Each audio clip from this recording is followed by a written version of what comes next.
Hey there, Internet friends. Trevor Starkey here with another episode of Wrestling Wednesday, my weekly wrestling show where I sit down and talk about what's been going on in the WWE. This week, of course, we're going to go over the Hell in a Cell 2017 results. So, starting off with the kickoff match, we had the match between Chad Gable and Shelton Benjamin and the Hype Bros. Kind of no fanfare really thrown into this. It was just kind of thrown in as the, kickoff match.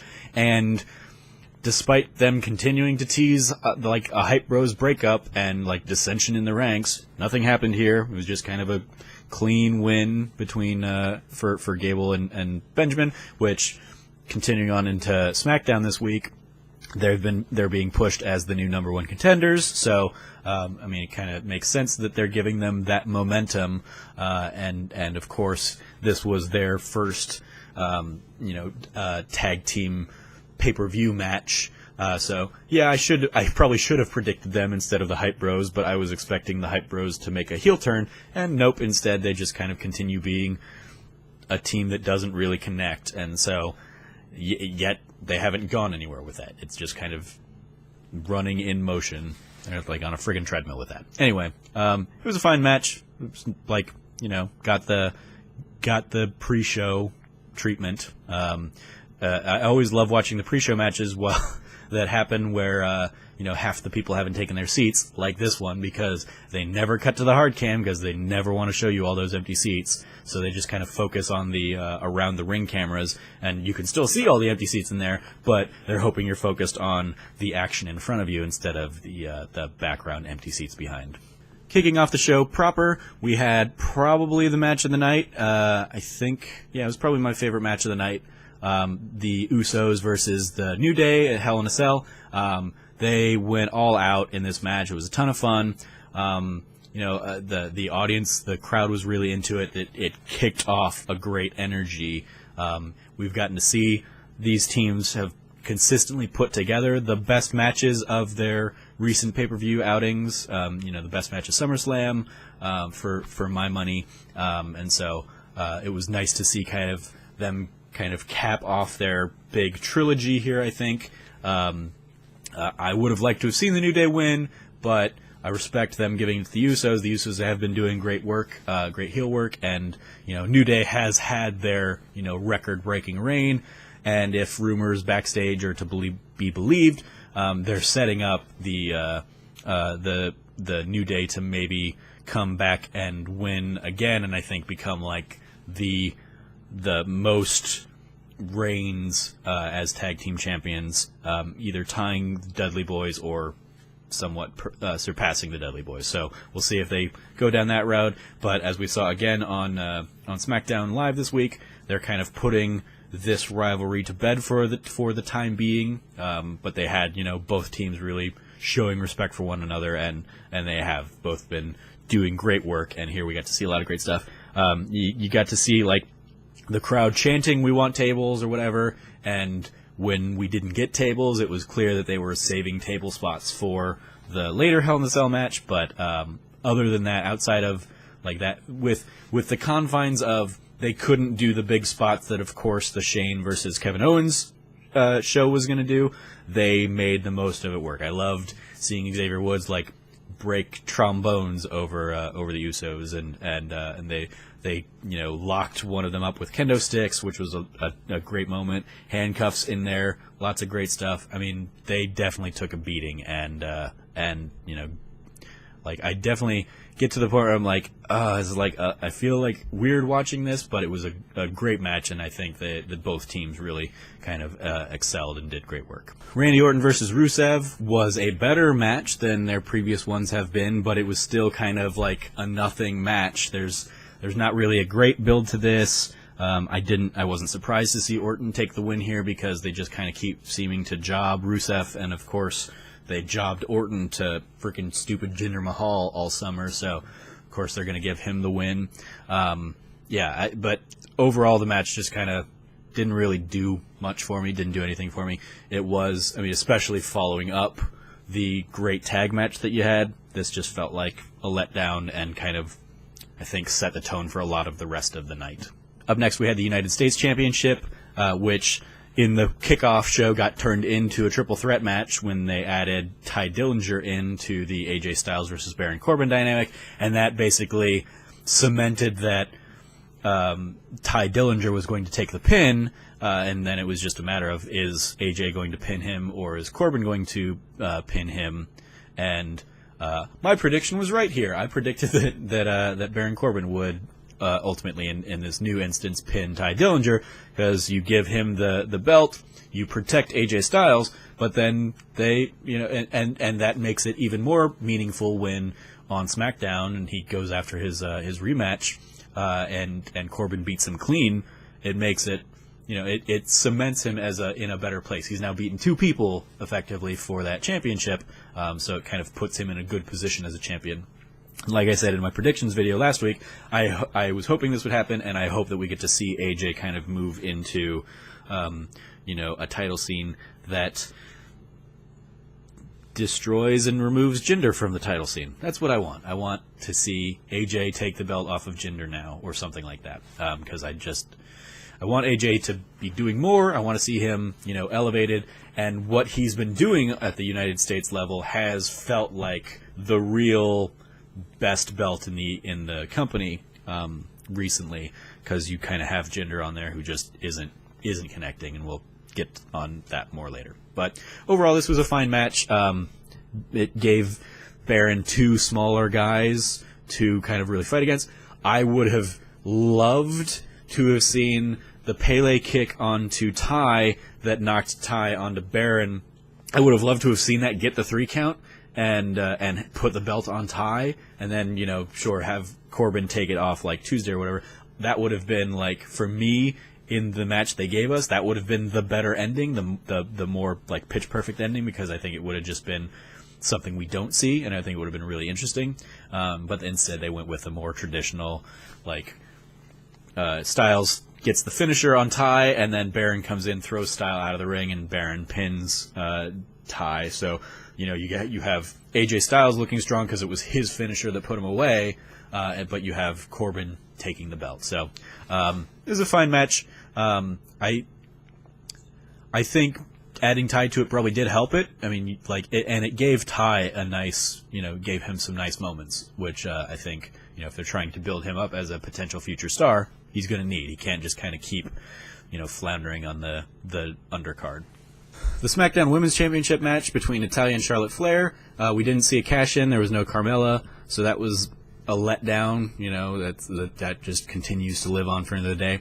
But the real thing that was just kind of a downer on this match is that the ending on it, the just Natalya just having Charlotte in a position where she was already, kind of on top maybe, but then she just kind of resorts to beating her with the chair. It was like, it gives you a heel heat, but it felt very anticlimactic for the match. It felt like they were setting up, injuring Charlotte's knee or whatever all throughout. So I was expecting that they would take that and basically use that.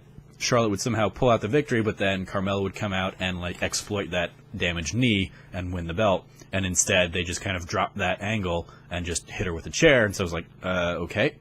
So, yeah, I got the point for Charlotte winning by DQ, but it was still not a great match. Up next, we have what should be, the main event of any kind of SmackDown pay-per-view, the WWE Championship match between Jinder and Shinsuke Nakamura. In a Hell in a Cell pay-per-view, this should have been one of the matches in the cell so that you potentially eliminate the Singh brothers from, interfering. Admittedly, yeah, that has shades of the Punjabi prison match that they already did, and they found a way around the interference thing, but this just was just boring from end to end, and we got yet another variation of the Singh brothers interfere, and that gives Jinder the opening to win. And the fact that it was a more clean looking appearance of that, the Singh brothers interfere and then get sent away from ringside, and then Jinder still beats Shinsuke Nakamura clean. It's just another potential superstar sacrificed to this just shitty experiment of Jinder Mahal as the champion. And if I had known that they were doing an India tour back when I made my predictions last week, yeah, I guess I would have predicted that Jinder stays the champion, because it makes sense to keep the belt on him when they go to India, but it's still just, he's just bad. He's not interesting. It's not a good run. Next we had Bobby Roode versus Dolph Ziggler, with Roode winning by little shenanigans and pulling the tights after Dolph Ziggler had pulled the tights twice in an attempt to win. So I don't know what's going on there. I mean, they kind of are setting it up that Dolph Ziggler is showing the people who Bobby Roode really is, and Bobby Roode seems to have played better as a heel on NXT, even though he's a very over personality. So they kind of brought him in maybe as a face, but I think this is giving us the sense that no, he's still a heel. He's not afraid to grab somebody's tights for the win.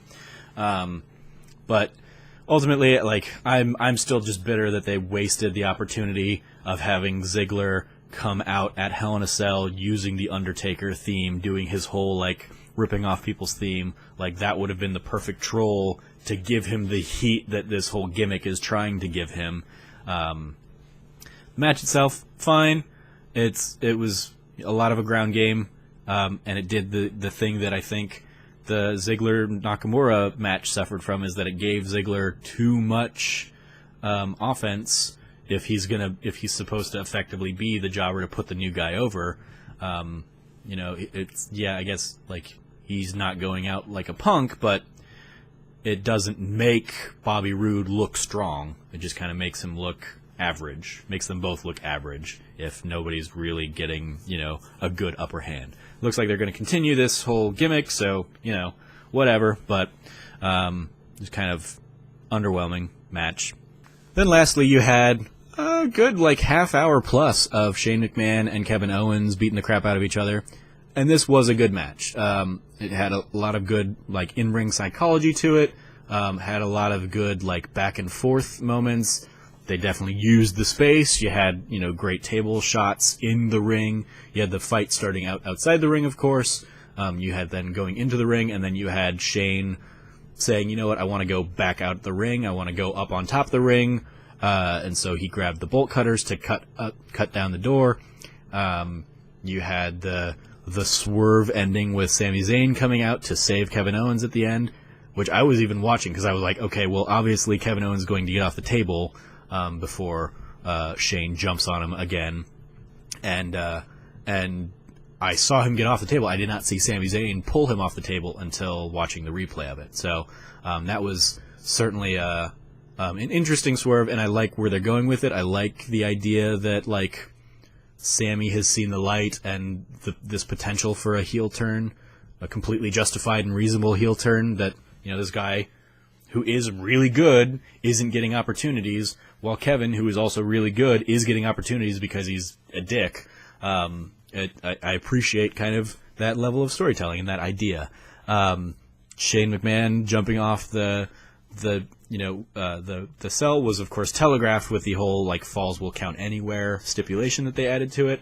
Of course, we knew that something big was going to happen, but I loved, like, even before that, the stuff that happened atop the ring. I loved what, like, both of them were doing up there. I loved, Kevin Owens being like, no, I'm not gonna, like wanting to jump up there, but not being able to muster up the actual doing it, because, like, we don't see him, like, admitting his own weaknesses like that. So it was an interesting, like, dynamic. And then, yeah, it was, I mean, every time they were doing, like, a powerbomb or a suplex up on top of the ring, it was like, oh God, please don't die. Please hold it together, Cage. It is a little, like, I mean, it's terrible to say. It's underwhelming and disappointing to see Shane do the exact same spot from a couple WrestleManias ago, of just jumping off the cage onto the table. Like, God bless him for doing it and put himself through that. But it does have a sense of, like, well, we've seen that already. And the only thing that's really different here is that instead of The Undertaker getting off the table on his own, you had Sami Zayn pulling Kevin Owens off the table. So, I mean, there's, like, a story element that was added to this one, but the move and the big spot and the gifable moment that they're pulling is the same gif as effectively 2 years ago. So, but, this and the New Day Uso match were easily the highlights of the show. I give it to the Usos a little bit more because I felt like that was a little bit more innovative in how they used everything in that cell, and really it was a great kind of culmination of their battle, whereas this still kind of feels like the beginning of the war between Kevin Owens and Shane McMahon. There's the rumors of the Team Shane versus Team Kevin at Survivor Series or whatever, so I think we'll see this continue whenever Shane is able to get back into the ring. But yeah, all in all, like, it started strong and it ended strong, but pretty much everything in between was kind of lackluster. With the exception being maybe the U.S. Championship match. That was good. Maybe not great, but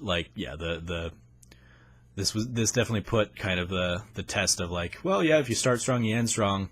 It'll leave a good taste in your mouth. You just kind of have to forget everything else that came in between.